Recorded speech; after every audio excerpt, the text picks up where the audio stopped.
चलिए गाइस, एक फनी वाकया सुनाता हूं। ये बात है सन 2008 की, जब नॉर्थ अमेरिका में एक बंदा प्राइवेट बैंक को लूटने के लिए बैंक में घुसता है। जैसे ही वो बैंक में गया और जैसे तैसे करके उसने लॉकर खोला तो लॉकर में पैसे ही नहीं थे।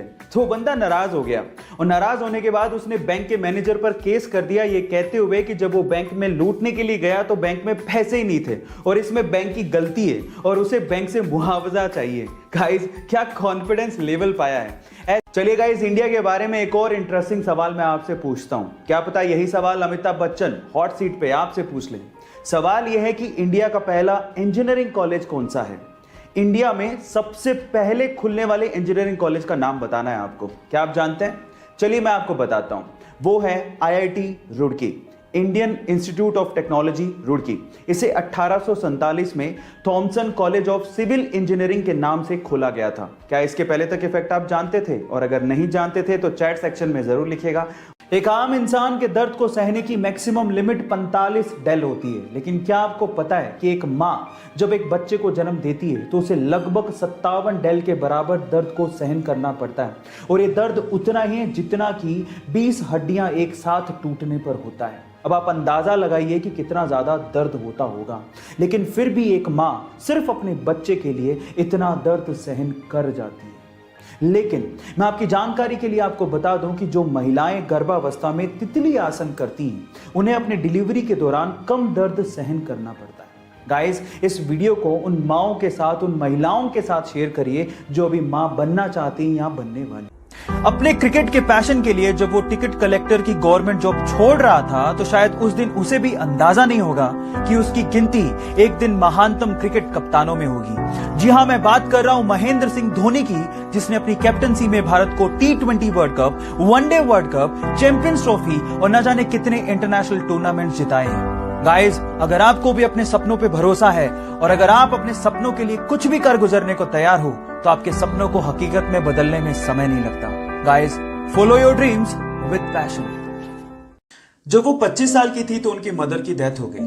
तब वो एक बुक लिख रही थी। अफसोस की बात यह थी कि उन्होंने अपनी मदर को बताया भी नहीं था कि वो एक बुक लिख रही है। उसके जस्ट थोड़ी दिन बाद उनकी शादी हो गई, एक बच्ची हुई। लेकिन यहां से लाइफ में प्रॉब्लम्स और बढ़ गई। 13 महीने हुए थे कि उनका डिवोर्स हो गया। फिर अपनी बच्ची को लेके वो ब्रिटेन शिफ्ट हुई। हालात इतने खराब थे कि उनके पास रहने को घर नहीं था।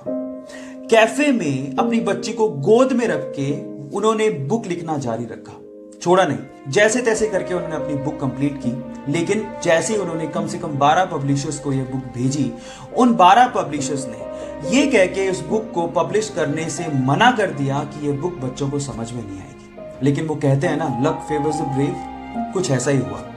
एक पब्लिशर ने फाइनली उनकी बुक को पब्लिश करने के लिए हाँ भर दी, क्योंकि उस पब्लिशर की 8 साल की छोटी सी बच्ची को वो बुक बहुत अच्छी लगी थी। बस फिर क्या था, पूरे वर्ल्ड में 450 मिलियन कॉपीज बिकी उस बुक की। एक बार किसी ने एक लड़के से कहा कि चाइना में एक फूड चेन रेस्टोरेंट KFC बहुत तेजी से बढ़ रहा है, तुम्हें जॉब की जरूरत है, अप्लाई करो, आज तो तुम्हें जॉब मिल ही जाएगा।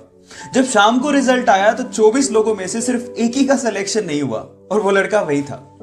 3 बार में मुश्किल से इंग्लिश की डिग्री लेने के बाद उसी लड़के ने 30 अलग अलग जॉब के लिए अप्लाई किया, लेकिन कहीं से भी उसका सिलेक्शन नहीं हुआ। हर जगह से रिजेक्शन का सामना करना पड़ा।